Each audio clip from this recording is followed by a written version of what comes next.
The updated KTM Duke 200 has completely shed its budget bike skin.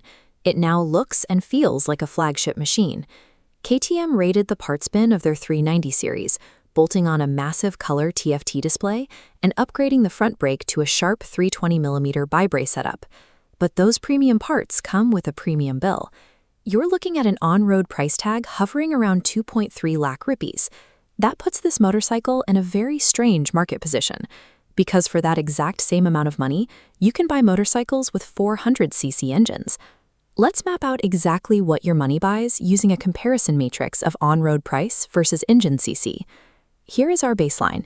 The Duke 200 sits at roughly 2.3 lakh for a 199.5cc engine. Now look at the Bajaj NS400Z. You get a full 400cc for roughly the same money. Then there's the Duke 250. For a modest stretch, you step up to a 250cc engine and a newer generation of refinement. You have to make a deliberate choice here. Decide right now if your cash is better spent on top-tier chassis components and digital screens, or if you simply want raw engine displacement. Let's weigh the technology first. The most obvious upgrade staring right back at you is that 5-inch color TFT display. It comes fully loaded. You get Bluetooth connectivity, turn-by-turn navigation, and a deep menu of customizable interface toggles right at your thumb. When you sit on this bike and interact with the switchgear, it successfully mimics the interface of a much larger, far more expensive motorcycle. Strangely, though, KTM left out a USB charging port. It's an odd omission for a machine that leans so heavily into tech and connectivity. Let's bring up our hardware versus experience scorecard.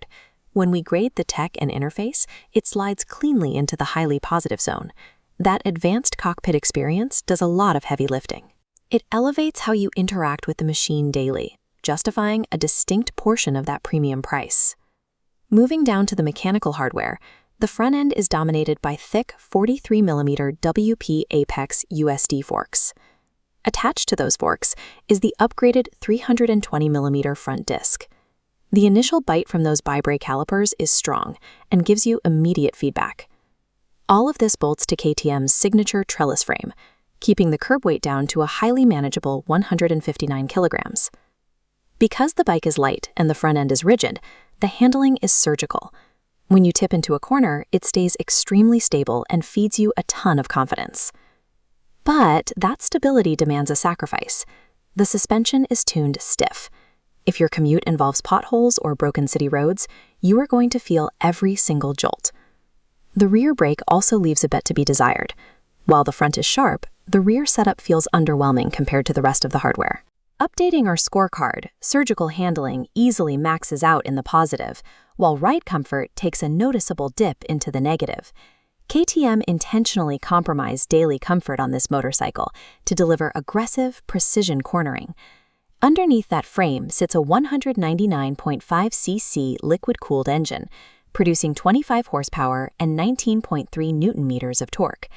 On the road, it demands engagement.